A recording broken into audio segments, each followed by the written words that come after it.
Heto ang ilang kahulugan ng panaginip nagsisimula sa letrang C. Number 1, cabin. Kapag nakakita ka ng cabin ng barko, ibig sabihin ay malakas o nakakaangat sa iyo ang karibal mo. Number 2, cactus. Kapag nakakita ka ng cactus, ibig sabihin ay mahaba ang iyong pasensya at matyaga kang tao. Kung nagtatanim ka naman ng cactus, ibig sabihin kailangan mong magtiyaga bago mo makamit ang iyong gusto. Number 3, cake. Kung gumagawa ka ng cake, ibig sabihin ay may matutuklasan kang kakaibang paraan o bagay. Kung kumakain ka naman ng cake, ibig sabihin ay good health at prosperity.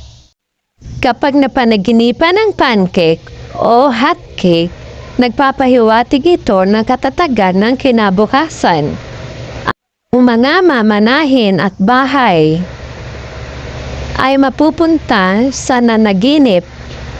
Ang matamis na cake ay nangangahulugan ng pag-asenso sa trabaho. Ang magkapatong na cake ay senyales ng kasiyahan sa lipunang ginagalawan at sa negosyo.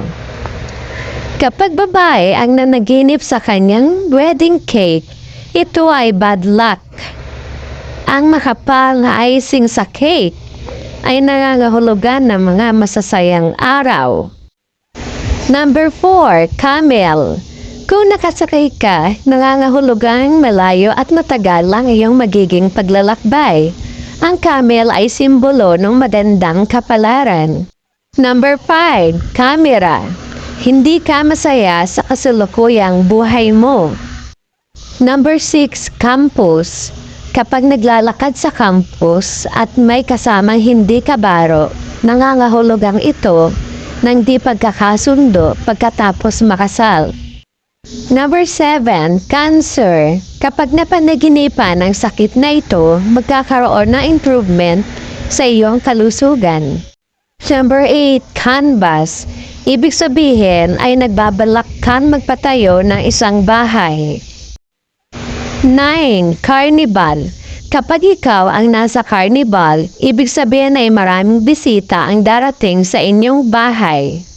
And castor oil, nangangahulugang magana kang kumain at may maayos na kalusugan. Kapag nakakita ka ng castor oil na nakadisplay sa butika, ibig sabihin ay may kamalasang darating. 11, caterer. Kung ikaw ang caterer, may mag-aalok sa iyo ng tulong pinansyal. Kung nakakita ka ng nagke-cater, may kamag-anak ka na mangangailangan ng tulong at malamang na lumapit sa iyo. Number 12, ketchup. Nangangahulugang ito ng masayang pamumuhay at makulay na buhay pag-ibig. 13, chandelier. Kung iyong nakita sa panaginip ang nagliliwanag na chandelier, nangangahulugan ito na mabilis na pag-asenso sa trabaho o negosyo. Kung bumagsak ang chandelier, pahiwatig ito ng kalokohang gagawin na dapat iwasan. Kung nakita ang ibang taong nakabitin sa chandelier sa pamamagitan ng kamay o paa, may posibilidad na magtaksil sa asawa o syota. 14, computer. Nangangahulugang ito ng pagmamadali mo sa iyong mga plano. Huwag mag-alala dahil matatapos ka sa oras. Maraming tao nang nagpatotoo hinggil sa katuparan ng kanilang mga panaginip. Ang ilan ay naganap noong unang panahon at mababasa ito sa banal na kasulatan o Biblia. Thank you for watching!